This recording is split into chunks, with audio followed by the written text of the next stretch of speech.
Tu as été recruté par le boss de la Yorogang, Arafat. Comment s'est fait ton recrutement? Pas recruté par le boss de la Yorogang. La Yorogang, à la base, je l'ai formé avec Arafat. Tu l'as formé? D'accord, raconte-nous ça. Voilà.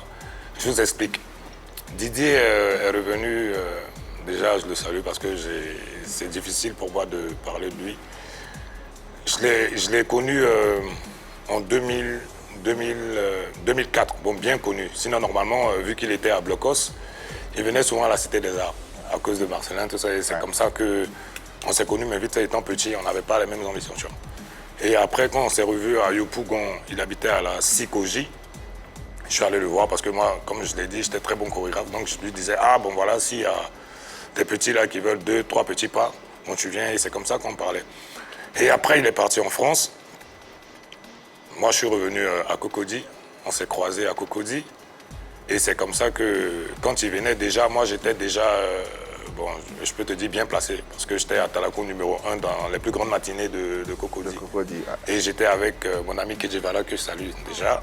Parce que c'est avec lui-même que on a vraiment bien débuté notre carrière. C'est lui, moi, voilà. Lui, c'est ma catégorie directe. Okay. Le reste, après, on peut parler. Et donc, Arafat, quand il est revenu de France, il était plus collé à Kedjevala. Et c'est comme ça que Kedje et moi, bon, chacun va qu'à ses occupations. Et donc, après Arafat a fait sortir ses morceaux, c'est comme ça qu'il a commencé à monter en force et en puissance. Mais c'est quelqu'un qui me respectait toujours. Une fois, on a fait un petit groupe là, et on est allé à Yopougon, tu vois. Mais on est arrivé, il était dans son monde, on dit Arafat, Arafat. Donc moi je lui ai dit, mais attends, on marche ensemble là. On ne peut pas dire seulement Arafat, Arafat. Est-ce qu'on va pas créer un boing et on va appeler ça la Yorogang? Ok. Et c'est comme ça que c'est parti. Ah. Et on n'était que 3. Donc c'est toi qui donne le nom, la Yorogang? C'est moi qui donne le nom. Il a son petit frère qui s'appelle Toumi, il a son grand frère qui s'appelle TV3, demandez-leur. Ah ouais. Et c'est comme ça que on est 3. C'est-à-dire, quand je dis on est 3, il a son bras droit qui est Olo Pacha. Et il y a moi. Donc je lui dis, bon, le boing, c'est la Yorogang, mais pour l'instant, on est 3. Alors, quand tu décides de justement proposer de créer le groupe, toi, personnellement, tu avais déjà ta carrière, tu étais déjà en train de sortir quelle œuvre? Non, le boing, quand j'ai créé oui, en 2009, j'avais pas encore explosé. Mais tu naissais. Voilà, j'avais pas encore explosé. Et si vous avez regardé le premier concert d'Arafat, oui, où il a fait venir, concert, ouais. Qui avait le micro qui faisait à Talakou, c'était moi. Ok. Tu vois pas, donc c'est pas un truc de là. Ok. Nous, c'est vrai, il y a beaucoup de personnes. Le premier concert où il était en lesquels, là? Ouais, en lesquels, avec sa coiffure, avec sa coiffure, ses petites lunettes, là, voilà. Ouais. Il y avait tout fan, tout l'État. Le concert était organisé par Blaise Le Seul, Nouvelle Donne. Voilà, donc lui et moi, c'est depuis longtemps.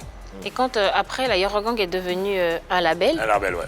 Qui produisait des artistes. Je Produisait suppose des que artistes, dès que tu sors, tu es produit par la Yorogang? Non. Pourquoi? Pourquoi? Parce que j'étais plus dans le boing, je devais me débrouiller seul. Parce que Didier, quand moi je venais lui dire, ah, mais il y a le mouvement qui est là. On a donné le nom. Tu vas pas faire de ça un label. Il me dit non.